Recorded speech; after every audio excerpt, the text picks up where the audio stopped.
welcome back to my channel. So for today's video, I'm going to share with you how I do my makeup, like 56 years old makeup. Paano ba? So ayan, nakapaglagay na ako ng serum. Ang ginagamit ko ngayon, wala akong specific product na ginagamit. Paiba-iba ako. Ito yung aking ginagamit ngayon. 10% niacinamide kasi marami akong dark spots dito, at saka dito. Yun ang problema ko. Yung mga wrinkles, yung mga fine lines, walang problema sa akin kasi let's accept the fact that you're already aging, di ba? 56 is 56. So yeah. So ito yung ginamit ko kanina. Tapos ayan. So ngayon,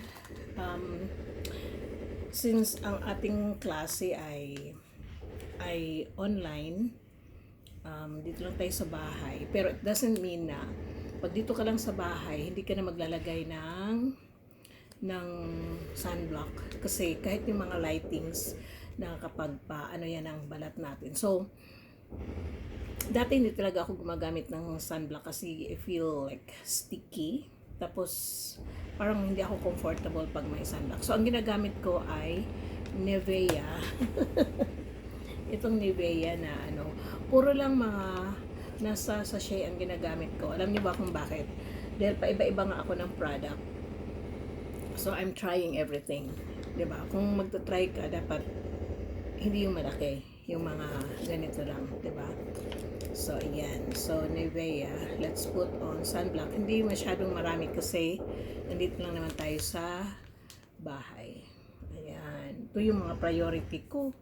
Kasi, pag dito na madali siyang magkaroon ng blemishes. Ayan.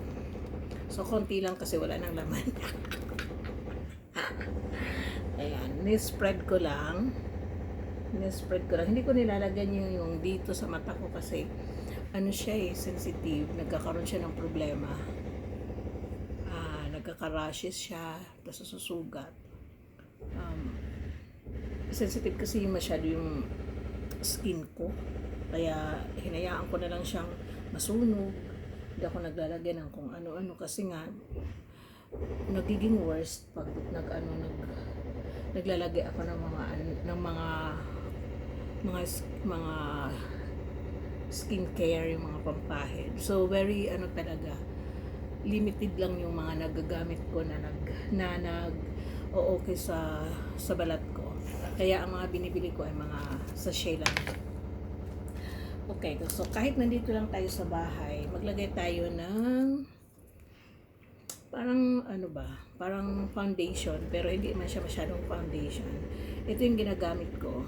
Clear Nose ang brand, baby. Popular ito dito sa Thailand na Clear Nose. Maraming gumagamit niya na mga celebrity o kahit may mga nanay doon ng mga estudyante ko gumagamit. Yun sabi nila. Kasi pinapakita ko yung ginagamit ko dahil tinatanong nila ako kung ano yung ginagamit ko sa face ko. Ayan. So, spread lang natin. Mukhang naparami. Diyos ko. Naparami yata tayo nito. Hala, pumuti. Ayan. So, kung bago ka lang sa channel ko, mag-subscribe ka naman. Gusto ko kasing i-activate itong channel ko. Ano pa to 2021 ako nag-start during pandemic para meron akong libangan, 'di ba? Kasi hindi ako umuwi ng Pilipinas during that time. So dito lang ako. Naka-build kami ng parang community ba? Para yan. Tulungan natin ang ating kamay para maging even. Hindi naman seryoso yung mga makeup ko kasi nga wala naman na akong pinapagandahan. Gusto ko lang naman yung medyo naman ang appearance natin, di ba? Dahil hindi naman yun sa may pinapagandahan ka o wala. Kailangan maging pleasing yung personality mo. pag humaharap ka sa tao, lalo na sa mga estudyante. So, syempre, wag natin kalimutan ang ating neck. Dito ko nilalagay yung mga tira. Hindi ako naglalagay ng panibagong drop dahil ayokong malalagyan ng kulay yung aking damit. 'Di ba? So, anuhin natin yung ganyan sa tip ng forehead para hindi siya para balance ba siya. Ayan na siya. Ganun lang naman. So, ayan. Pag tumatanda ka na, medyo umaano na yung kilay mo. Yung minipis, kahit hindi mo naman siya ginugupitan, tinatanggalan. Talagang sadya siyang nagninipis. So, pag naglalagay ako, ayoko naman ng makapal na kilay. So, ito na brush, ginaganyan ko lang siya dito. Para hindi siya masyadong Yan. Yan siya.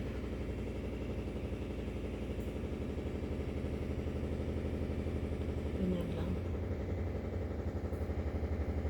Mahirap kasi mag-drawing.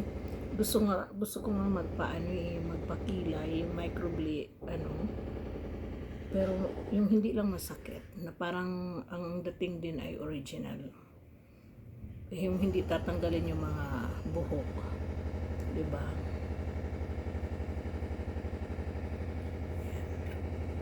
So, pwede na siguro yan. Lang, charot-charot lang ba? Tapos, ang ginagamit kong powder, ang ginagamit ko itong pants. Tapos, tinataktak ko yan dito para meron siyang sponge, diba? So, ayan, meron na siyang BB. Ayan, naku, naparami na naman. Lang tayo, konti-konti lang. Ayoko kasi ng marami. Malaking bagay pag nag-aayos-ayos ba kahit nasa bahay ka lang. Meron kasing iba na pag ang trabaho nila ay remote, yung work from home, hindi na sila nag-aayos. O yung mga mother dyan, yung mga full-time wife at saka mother, hindi na rin sila minsan nag-aayos kasi pag wala silang pinupuntahan, hindi sila nag-aayos, which is for me wrong. Para pag kailangan mo din asikasuhin yung sarili mo, no? Kailangan pantay pala yung yung kulay ng leeg at saka mukha. So kailangan tayo mga housewife, full-time mom, kailangan pa rin natin magpaganda para sa ating sarili at para din sa partner ninyo na hindi makapag-isip ng palitan kayo. Joke. Napakababaw naman nun, no? Pero in reality, talagang nangyayari talaga yun eh. Kaya kailangan mag-ano din tayo. So, hindi ko sa inyo ipapakita yung brand ng blush na ginagamit ko kasi hindi naman yan, naglalagay ako para hindi mukhang masakit, may sakit, medyo maging ba yung mukha mo ba maging ito daw yung usong pag makeup ngayon, yung pati ilong mini-makeupan. Korean daw yun, actually dito nga eh, pero parang hindi naman bagay yata sa matanda. Ayan. So, tapos na. Hindi ako naglalagay ng lipstick kasi ako may allergy ako sa lipstick ko. So, nilalagay ko pau cream. Di ba meron din sa Pilipinas mabibili na pau yung parang nasa tube, mga online. Ito sa Australia kasi ang pau talaga originally from Australia. Ayan, Yan ang nilalagay ko. Wala nang iba. Minsan nag-lipstick ako pag may okasyon lang, pero yung normal days na papasok ako sa work o meron akong trabaho, hindi ako nag lipstick. Kasi nga yun nga ang problema ko eh. Kahit mamahalin yung lipstick, kahit anong brand ng lipstick, pagkatapos ko talagang mag-lipstick, magkakaroon ako ng chop lips. Ayun. So, bigyan natin ng hikaw para medyo maganda tayo ngayon. Diba? Ayun. So, simple lang ang ating everyday chubanes, diba? Ganyan lang. Hindi siya mahal magpaganda. Hindi siya mahal mag-ayos, hindi naman magpaganda. Hindi mahal mag-ayos araw-araw. Kung limited yung budget, see to it na meron ka kahit something na ilalagay sa mukha mo. Kasi dati ako, hindi talaga ako naglalagay kasi yung parang hindi ko siya mapangatawanan.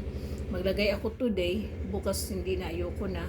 So nasasayang lang. Marami akong mga ganyan na nag-i-expire na lang.